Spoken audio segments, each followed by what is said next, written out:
सोचिए 10 नवंबर 2025 की शाम है और दिल्ली का ऐतिहासिक लाल किला अचानक एक जोरदार धमाके से दहल जाता है। तो आज हम इसी घटना और इसके बाद जो चौंकाने वाले तथ्य सामने आए उन पर एक नजर डालेंगे।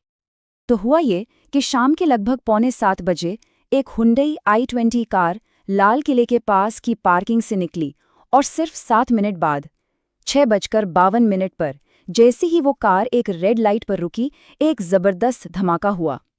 फौरन एक्शन लिया गया। 6:55 तक फायर सर्विस को कॉल जा चुकी थी, 7 बजे तक पुलिस भी पहुंच गई और 7:30 बजे तक एम्बुलेंस।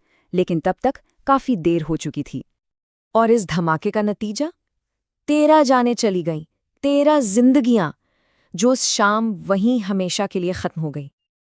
अब सवाल ये है कि ये धमाका आखिर कितना जोरदार था। इसका अंदाजा देखिए, एक लोकल दुकानदार के शब्दों से ही लग जाता है। उन्होंने कहा, इतनी जोर की आवाज थी, हमने इससे पहले इतनी तेज आवाज कभी नहीं सुनी थी।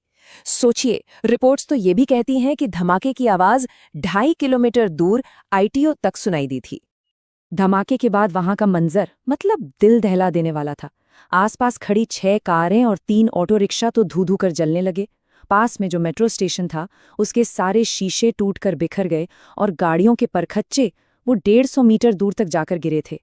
और इन सब के बीच 20 से ज्यादा लोग घायल भी हुए।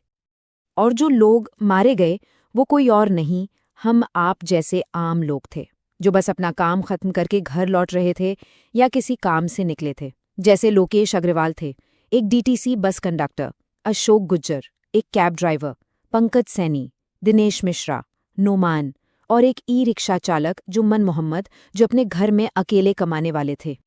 तो इतनी बड़ी तबाही के बाद सबसे बड़ा सवाल यही था कि आखिर इसके पीछे कौन है। और यहीं से जांच की शुरुआत हुई, पहले अहम सुरागों की पड़ताल से।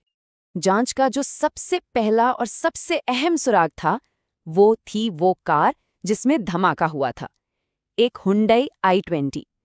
मीडिया रिपोर्ट्स के मुताबिक इसका रजिस्ट्रेशन नंबर था HR26CE7674। लेकिन इस कार के असली मालिक तक पहुंचना वो इतना आसान नहीं था। पता चला कि ये कार कई बार बिकी थी, मतलब इसकी ओनरशिप की कहानी काफी उलझी हुई थी। पहले ये गुड़गांव के मोहम्मद सलमान के पास थी, फिर इसे ओखला के देवेंद्र को बेचा गया। वहां से ये अंबाला पहुंची और फिर आखिर में पुलवामा के तारिक नाम के एक शख्स के पास। और देखते देखते इस घटना को देखने का नजरिया भी बदल गया। ये अब सिर्फ एक धमाका नहीं था, प्रधानमंत्री ने खुद इसे एक साजिश बताया और फिर दिल्ली पुलिस ने भी इसे एक आतंकी घटना मानते हुए UAPA यानी आतंकवाद विरोधी कानून के तहत केस दर्ज कर लिया। बस यहीं से जांच की पूरी दिशा ही बदल गई। जांच जैसे जैसे आगे बढ़ी, एक ऐसी कड़ी सामने आई जिसके बारे में किसी ने सोचा भी नहीं था। पता चला कि दिल्ली में हुए इस धमाके के तार सीधे फरीदाबाद में चल रहे एक पुलिस ऑपरेशन से जुड़े हुए थे। तो सवाल ये उठता है कि आखिर फरीदाबाद में ऐसा क्या चल रहा था जिसने दिल्ली ब्लास्ट की पूरी कहानी को ही एक नया मोड़ दे दिया। जवाब वाकई चौंकाने वाला है। फरीदाबाद में पुलिस ने जब छापेमारी की तो वहां से 3000 किलो, जी हां, 3000 किलोग्राम विस्फोटक बरामद हुआ। और फरीदाबाद से जो सामान मिला, उससे ये साफ हो गया कि ये साजिश कितनी बड़ी और खतरनाक थी। वहां संदिग्ध अमोनियम नाइट्रेट विस्फोटक तो था ही, साथ में एक क्रिंकॉफ राइफल, एक पिस्तौल, 20 टाइमर, रिमोट, बैटरियां, यहां तक कि एक वॉकी टॉकी भी मिला। मतलब ये साफ था कि ये किसी एक हमले की तैयारी नहीं थी, बल्कि ये हमलों की एक पूरी सीरीज का प्लान था। और जो लोग इस मामले में गिरफ्तार हुए, उनकी प्रोफाइल्स और भी ज्यादा हैरान करने वाली थी। पुलिस सूत्रों के मुताबिक ये कोई आम अपराधी नहीं बल्कि पढ़े लिखे प्रोफेशनल्स थे। सोचिए, इनमें काजीगुंड के एक डॉक्टर अदील मजीद राठेर थे, पुलवामा के एक प्रोफेसर डॉक्टर मुजम्मिल अहमद गनई थे, जिनका नाम कथित तौर पर जैश-ए-मोहम्मद जैसे संगठनों से जोड़ा जा रहा था। इतना ही नहीं, लखनऊ से एक महिला डॉक्टर की भी गिरफ्तारी हुई। तो इस पूरे तस्वीर में सब कुछ था, एक बड़ी साजिश, भारी मात्रा में विस्फोटक और पढ़े लिखे संदिग्ध। लेकिन एक कड़ी, एक शख्स अभी भी गायब था और अब पूरी जांच का फोकस उसी पर था।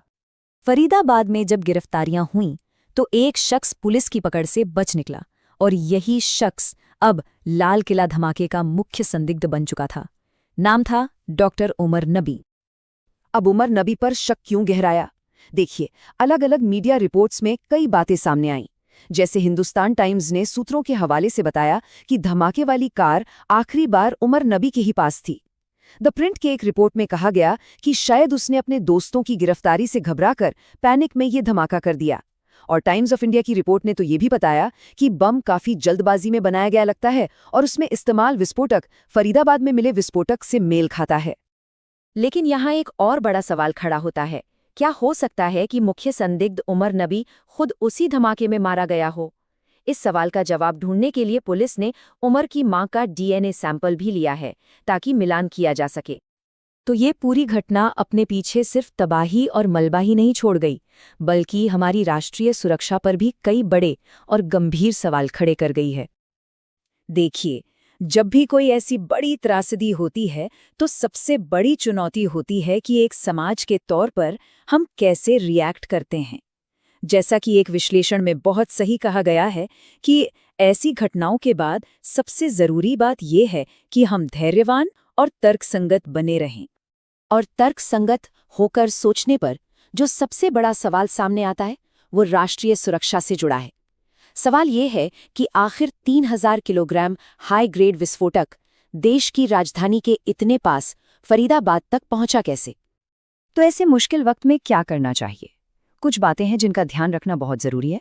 पहली, सनसनीखेज मीडिया कवरेज से बचना। दूसरी, सोशल मीडिया पर जो नफरत फैलाने वाली बातें होती हैं उन्हें सिरे से खारिज करना।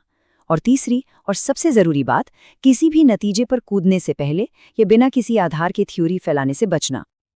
और आखिर में ये एक सवाल हम सब के लिए है कि किसी भी त्रासदी के बाद एक समाज के तौर पर हम नफरत का माहौल बनाए बिना सच्चाई और जवाबदेही की मांग कैसे कर